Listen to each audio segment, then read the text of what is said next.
En el nombre del Padre y el Hijo y el Espíritu Santo. Amén. Esta conferencia es sobre la predestinación. Si le preguntas al católico promedio si la Iglesia cree en la predestinación, lo primero que me viene a la mente es Calvino y dicen que no creemos en la predestinación. Cuando se ha definido formalmente que creemos en la predestinación es solo cómo debe entenderse es diferente de la forma en que Calvino lo entendió. Antes de hablar sobre la predestinación, quiero adelantar esto con un par de cosas porque a veces cuando la gente piensa en la predestinación tienden a pensar que la voluntad de Dios es que al crear a ciertas personas los crea para ser condenados y eso no es exactamente lo que pasa. Hay algunas doctrinas de las que queremos hablar primero, antes de pasar a eso para que cree un telón de fondo para comprender cómo funciona realmente la predestinación para los católicos. Entonces, la Iglesia ha rechazado la limitación de la voluntad divina para la salvación solo a los predestinados. Rechazaron esa proposición,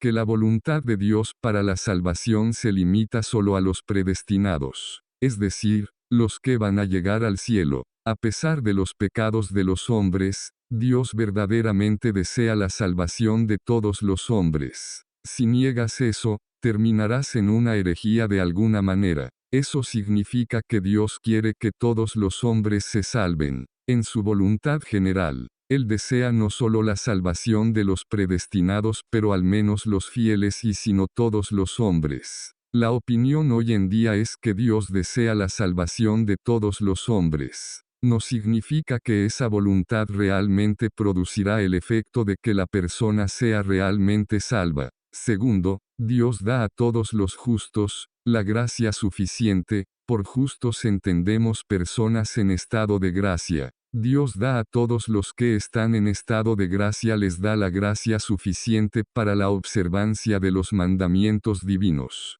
¿Qué significa eso? Si estás en estado de gracia, Dios siempre te proporcionará suficiente gracia para permanecer en estado de gracia para no cometer pecado mortal. No significa que no lo hagas, porque es tu propia decisión, pero Él te da suficiente gracia para permanecer salvo. Esto es de fe que se definió formalmente en el Consejo de Naranja. Tercero, Dios da a todos los fieles que son pecadores la gracia suficiente para la conversión. Eso significa que todos los que están en estado de pecado mortal, pero ha sido bautizado y cree en la fe católica, Dios les da la gracia suficiente para la conversión. No significa que lo dé toda la vida, simplemente significa que en algún punto se los da para que se conviertan. Algunos teólogos dicen que Dios no retira del todo su gracia incluso de los pecadores ciegos y endurecidos. Esa no es exactamente la teoría de San Alphonsus Liguouris,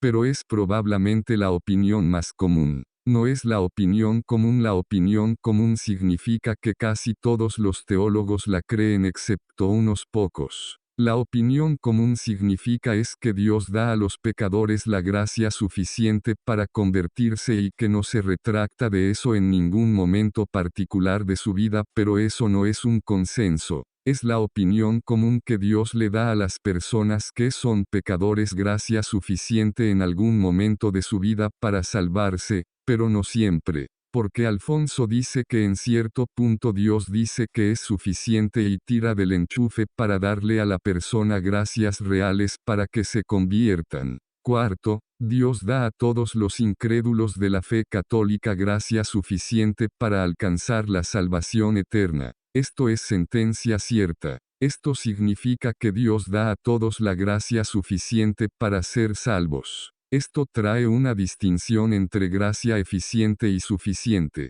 La gracia suficiente es una gracia que es suficiente para que la persona se convierta o ser salvado. La gracia eficiente es la gracia que hace que la persona se salve, los hace ser salvos. Esa distinción llevó a muchas discusiones teológicas en la última parte de la Edad Media y la primera parte del siglo XVI. Hubo mucha discusión hasta que un papa le puso fin. Eso significa que Dios da a todos la gracia para ser salvos. Significa que todos estén salvos. solo significa que Dios da a todos la gracia suficiente para ser salvos. Ese es el telón de fondo de la doctrina de la Iglesia sobre la predestinación. ¿Qué es predestinación? Se entiende por predestinación todo eterno propósito divino de la voluntad.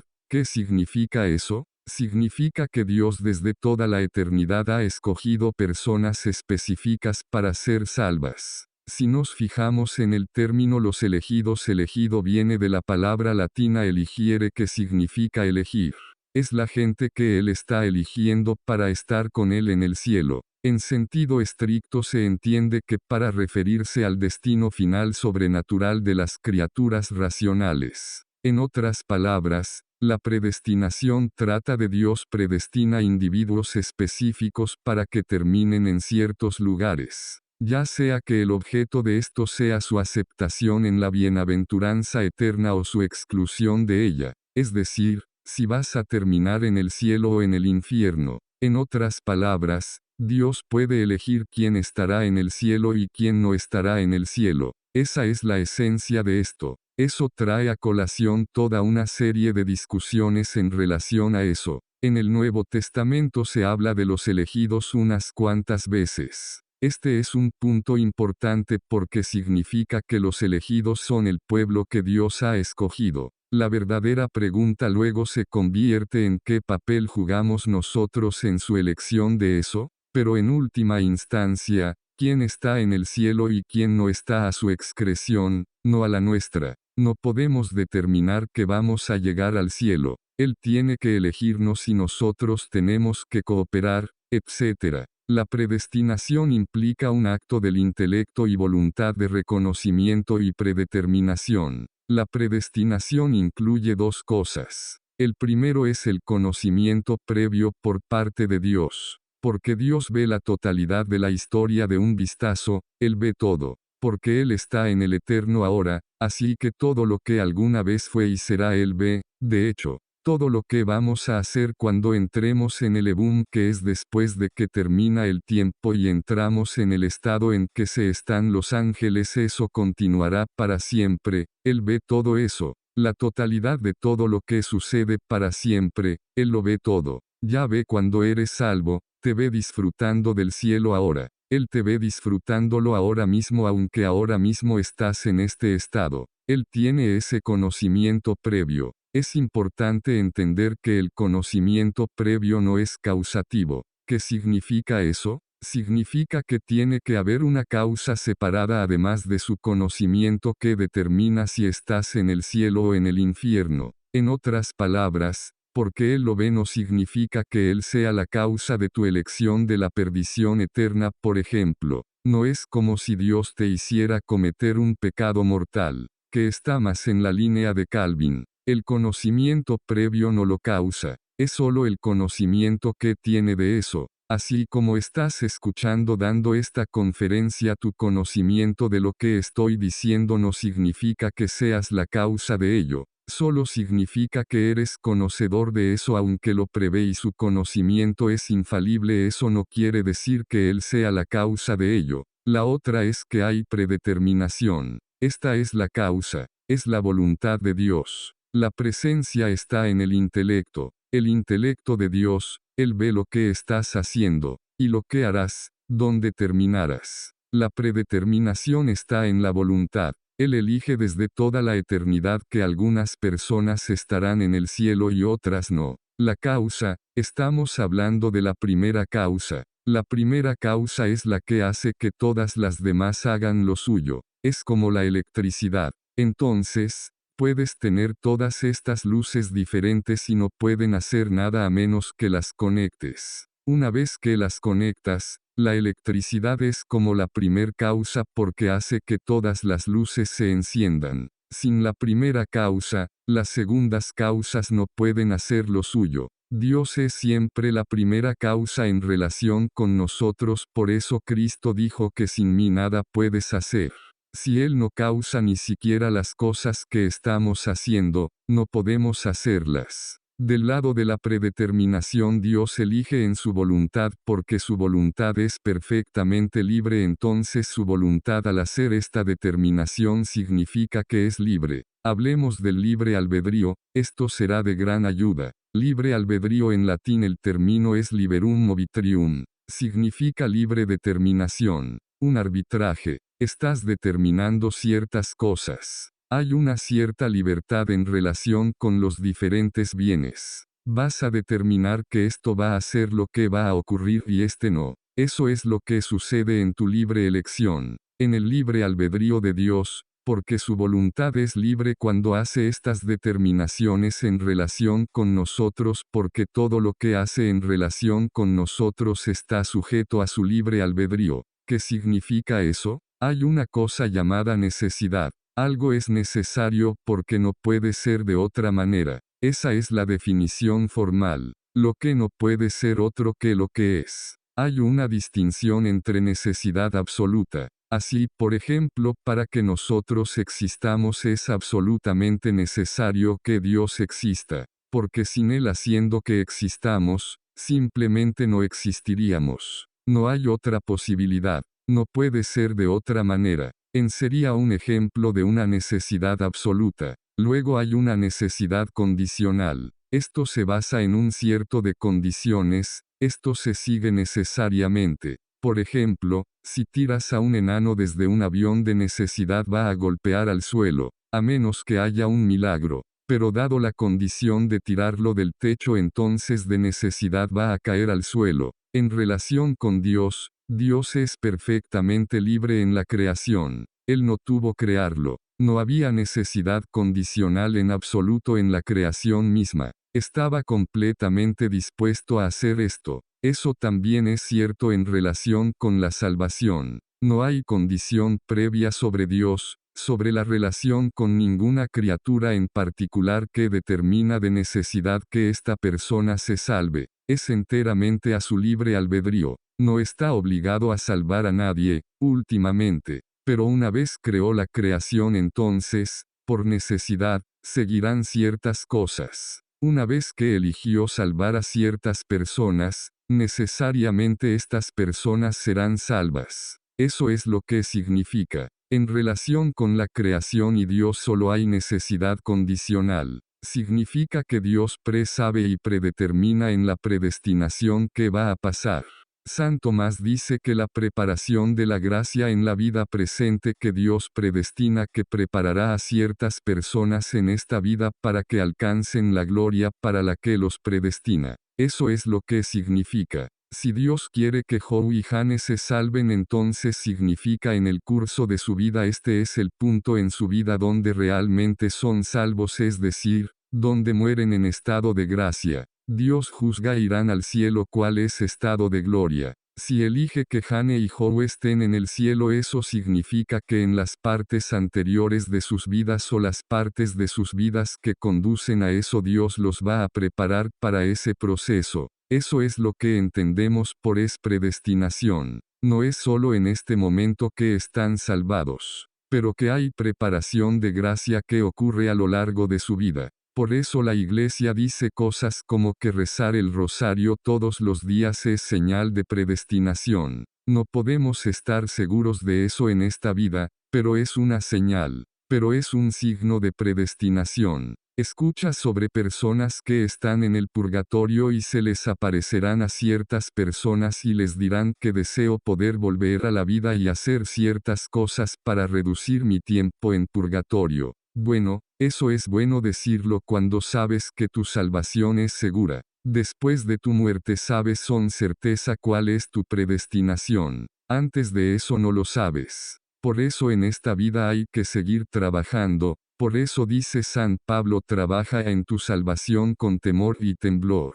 Porque no sabemos, tenemos que prepararnos y eso significa que debemos cooperar con Él tanto como sea posible. Esa cooperación con Él de nuestra parte es un signo de predestinación. Dios por su eterna resolución de voluntad ha predeterminado a ciertos hombres para la bienaventurada eterna. Esto se define formalmente como la enseñanza consistente de la historia de la Iglesia. También se definió en el Concilio de Trento. Dios ha predeterminado a ciertas personas para la bienaventuranza eterna. Eso sabemos que es de fide. La realidad de la predestinación se atestigua en Romanos 8 a 21. San Pablo diciendo porque a los que de antemano conoció Dios tenía conocimiento previo. Eso es lo que San Pablo está diciendo. También lo predestinó a hacerse conforme a la imagen de su Hijo. Había ciertas personas que Dios iba a conformar a su Hijo para que fueran salvos. Esto está bien en las Escrituras.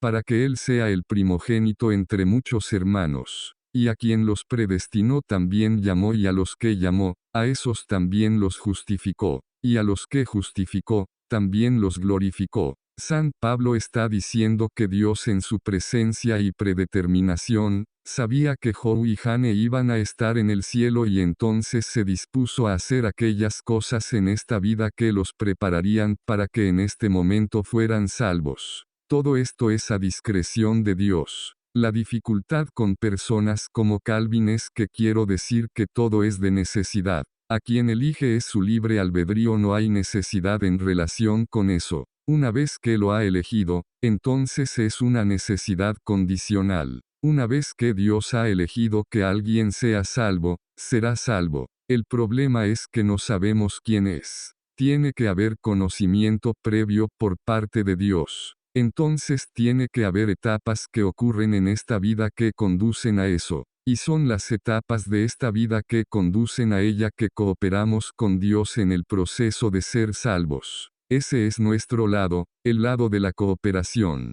La dificultad radica en la cuestión de si la predestinación eterna de Dios ha sido tomada con o sin la consideración de esta cooperación y mérito, el mérito que producimos en esta vida. En otras palabras, si coopero con Dios en este proceso, ¿merezco mi salvación? Esa es la pregunta, últimamente. En relación a las primeras gracias y ciertas cosas en la etapa preparatoria de la salvación, están fuera de nuestra capacidad de mérito, así que como primera gracia, pasar de estar en estado de pecado mortal a estar en estado de gracia por el lado de la preparación que Él predetermina, eso depende totalmente de Dios. Porque no puedes merecer ningún otro aumento de la gracia santificante o de la gracia actual sin estar en estado de gracia, definido formalmente por la Iglesia en varios concilios. No está en discusión, lo he estado mencionando en conferencias y la gente dice si realizo un bien acto en estado de pecado mortal no merece nada a los ojos de Dios. Dije que sí, nada,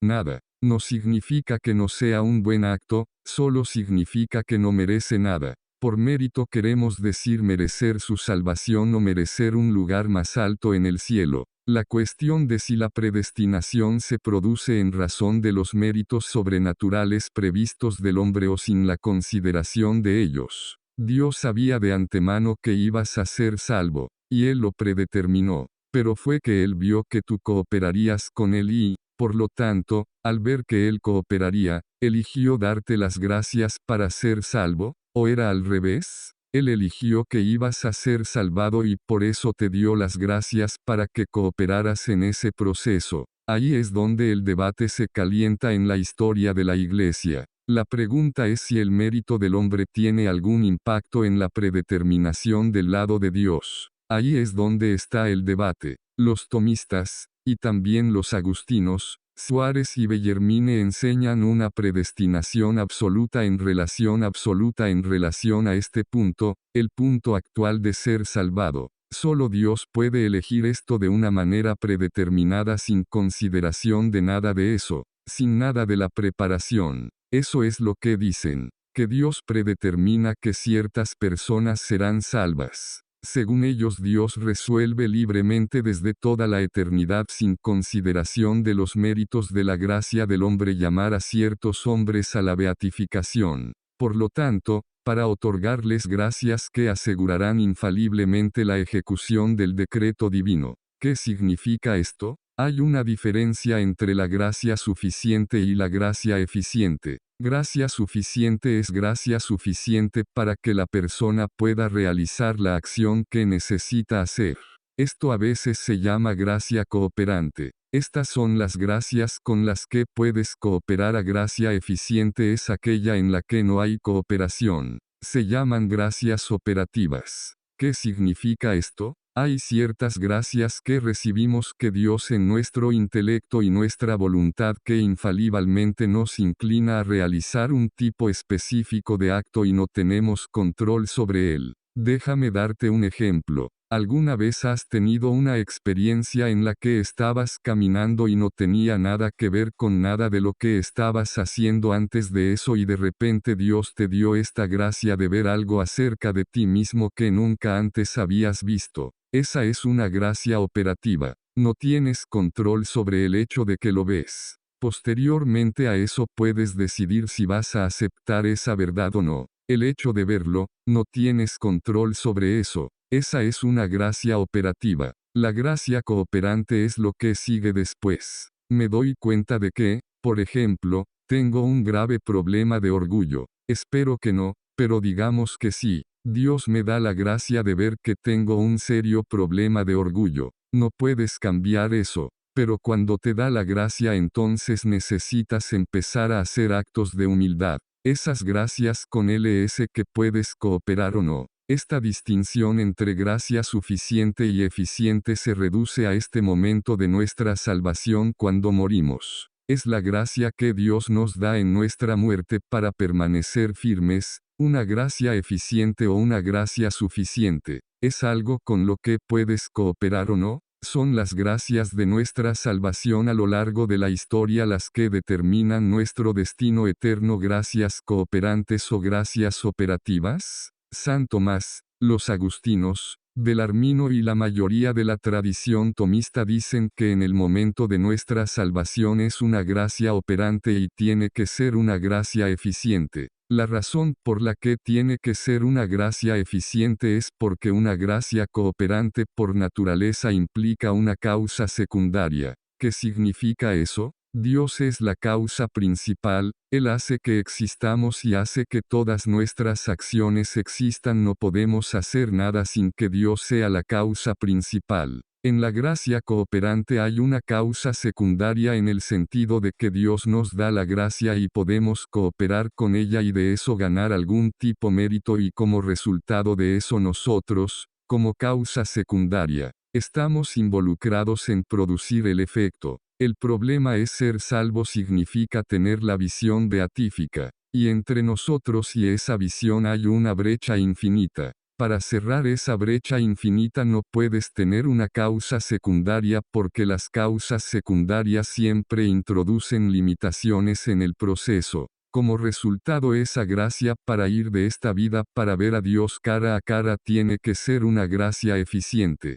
Por eso los tomistas dicen que en última instancia esta elección de Dios porque es una gracia eficiente y solo puede ser Dios provocándolo para que pasemos de nosotros a ver la visión beatífica y Dios prevé eso y porque no puede haber ninguna limitación introducida, por lo tanto nuestros méritos en esta vida no influyen en su elección de quién va y quién no. Ese es el argumento. La otra cosa ¿es esto parte de la libre elección de Dios o no? Si Dios solo elige a aquellos para que vengan al cielo, aquellos que lo eligen a Él, su voluntad de predeterminación se basa en la voluntad de la criatura, entonces en su mente no son realmente elegidos. Ellos mismos lo están eligiendo. La resta valor a este proceso de Dios cerrando la brecha con gracia eficiente. Nuestra salvación para llegar al cielo no es algo que podamos hacer, Él tiene que hacerlo. La idea del otro lado es muy problemática en su mente. En el tiempo Dios da a los predestinados gracias eficientes y luego la bienaventuranza eterna como resultado de los méritos que brotan de su libre cooperación con la gracia. Él predetermina y les da gracias eficientes y luego también gracias cooperantes. Cooperan con eso y luego debido a su parte de cooperación y porque lo ha escogido entonces les da la recompensa de verlo cara a cara. Para los Molinists es un poco diferente. Ellos enseñan una predestinación condicionada, según ellos Dios por su conocimiento inmediato, eso lo explicaré más adelante. Él ve de antemano cómo los hombres reaccionarían libremente a varios órdenes de gracia. A la luz de este conocimiento elige según su placer un orden de gracia fijo y definido. Por su conocimiento de la visión él sabe infaliblemente de antemano qué uso haría el hombre individual de su gracia a él. Escoge, pues, a los que en virtud de los méritos previstos cooperan perseverantemente con la gracia, lo que acabo de describir. Dios tiene conocimiento previo de todo lo que va a ocurrir. Él sabe cómo vas a reaccionar si te da gracia X y Z. Porque Él sabe cómo vas a hacer eso, entonces para las personas que Él conoce no aceptarán su gracia, los reprobados predestina al infierno y los que cooperarán, los predestina al cielo, y los prepara a través del proceso. Hace que la salvación de uno dependa de la voluntad humana. La dificultad que presentan que los mulunistas es que tienes personas que van al cielo y van al infierno y no hay nada que puedan hacer al respecto. Santo Tomás y los tomistas dicen que eso no es cierto, Dios sí lo predetermina, pero siguen cooperando en el camino. No es que no estén haciendo nada para lograr su salvación, solo significa que Dios lo predetermina y les da las gracias para lograrlo y ellos cooperan con Él. Es solo que su cooperación no es lo que determinó si Dios los eligió o no. Otra forma de verlo es que Dios creó esta jerarquía de gracia y en esa jerarquía de gracia cuando cayeron los ángeles hubo brechas. Esta predestinación también se aplica a los ángeles. Dios sabía cuáles iban a caer y cuáles no. La pregunta es a quién le dio las gracias y a quién no. Les dio a todos la gracia suficiente para ser salvos, pero ellos todavía están en el mismo narco que nosotros. ¿O estaban ellos en el mismo barco? Había estos vacíos y Dios escogió que crearía a ciertas personas para llenar estos vacíos. A raíz de eso escribió la historia de su vida. Les presentó las diversas circunstancias y los preparó con las diversas opciones para que ocuparan estos puestos particulares en el cielo. Los tomistas consideran que los mulinistas son casi heréticos. No son herejes porque no han sido condenados formalmente. Los estaban dirigiendo condenarlos, pero el debate se volvió tan acalorado que la iglesia dijo no más. No vamos a hablar más de eso. Hay dificultades que subsisten en ambos argumentos. ¿Por qué? Por el bien del argumento, tomemos la posición tomista. Dios predetermina sin consideración del mérito del individuo, entonces lo que eso significa es que incluso si eso es cierto porque elige a ciertas personas y no a otras, su voluntad no es caprichosa. Hay sabiduría en ello, pero por otro lado todo es un misterio y no lo comprenderemos ni en el cielo. Es un misterio porque elige a ciertas personas y por qué no a otras. Si predetermina sin ninguna condición del antecedente, eso no quiere decir que las personas que terminan en el infierno que ellos mismos no causaron que terminaran en el infierno. Hicieron las elecciones en el camino, obtuvieron las gracias suficientes, pero tomaron decisiones en el camino para terminar en el infierno, y tomaron la decisión de cometer un pecado mortal. Como la Iglesia siempre ha dicho que estar en el infierno es tu culpa, estar en el cielo es enteramente para la gloria de Dios, porque incluso cooperar con Dios en el camino requiere gracia. La dificultad permanece en ambos lados de la discusión. Ninguno de los dos responde perfectamente a los problemas. En el mismo con la gracia suficiente y eficiente en el punto de tu salvación. Cada sistema que se ha propuesto para explicar este misterio siempre se ha limitado a explicar ciertos aspectos del mismo y siempre se ha quedado corto en otros. En relación a ese debate no tenemos pleno conocimiento. Mi opinión personal es porque soy tomista, sus cosas parece más claro y razonable en congruencia con lo que sabemos acerca de Dios que los mulinistas. ¿Cuáles son las propiedades de la predestinación? Hay dos. La primera es la inmutabilidad. La predestinación es tan inmutable como la misma esencia divina. Una vez que ha hecho la elección, eso es todo. El número de los inscritos en el libro de la vida está fijado formal y materialmente.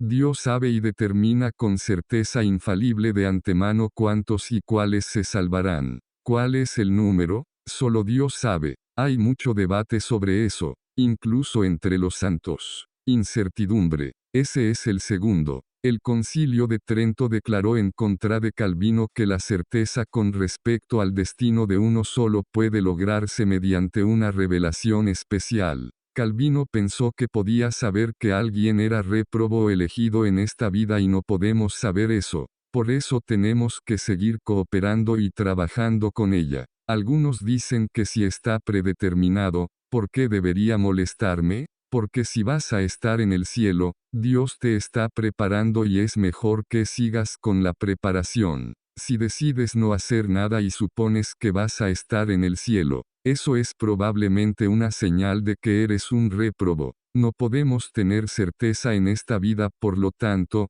tenemos que trabajar de nuestra salvación con temor y temblor. Este es el proceso general de la estructura. Te da una idea de a qué se enfrentaban los santos. La Iglesia ha definido que hay predestinación, que la voluntad de Dios es presencia y predeterminada. Eso lo vemos en la revelación con San Pablo. La única pregunta real es qué papel juega el mérito humano en la consideración de Dios cuando te predestinó o no. Esa es la única pregunta que queda. Con Calvino eliminó el mérito por completo. Dijo que porque Dios lo predeterminó, por lo tanto, no hay papel para el mérito humano. Los tomistas dicen que hay un papel por mérito porque el mérito es ese proceso que Dios te está haciendo llegar al cielo. Mientras que con Calvino no hay nada que puedas hacer, vas a ir al cielo o al infierno y no puedes hacer nada al respecto. ¿Alguna pregunta?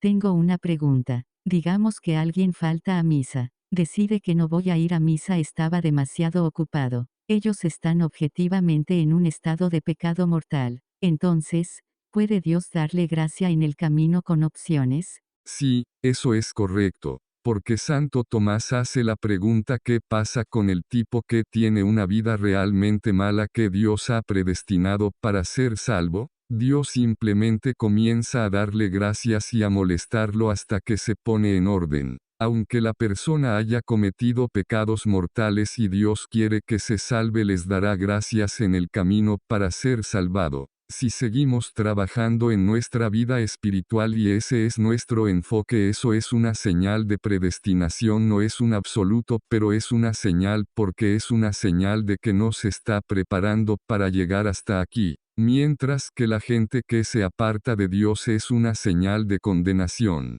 No significa que eso les vaya a pasar necesariamente, porque más adelante en la vida, Dios podría comenzar a darles la gracia. Si pretende que sean predestinados, luego les dará las gracias. Por eso son solo signos, no tenemos certeza en relación con eso.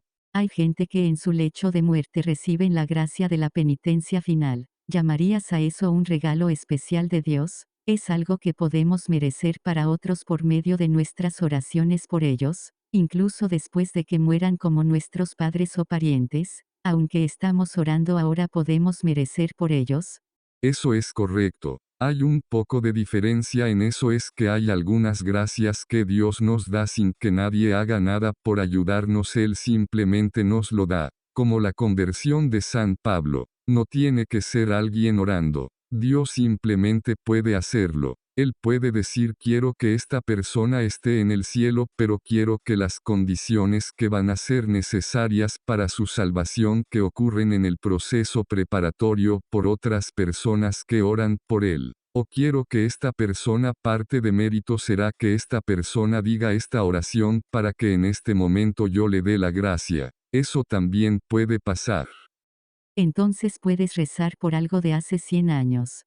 Eso es correcto. Hay ciertas cosas por las que no oraría, como una universidad donde los estudiantes decidieron orar por la conversión de San Agustín. Probablemente hay cosas más importantes. Creo que deberías orar por la salvación de tu hermano que no está viviendo una vida católica. Por otro lado, son cosas como el suicidio. Se puede orar para que la persona reciba antes de morir la gracia del arrepentimiento, porque Dios puede ver eso y se lo dará. Es retroactivo para nosotros, pero lo ve al mismo tiempo. En relación con Él, el mérito no está limitado por el tiempo. ¿La misericordia de Dios juega un papel en todo esto?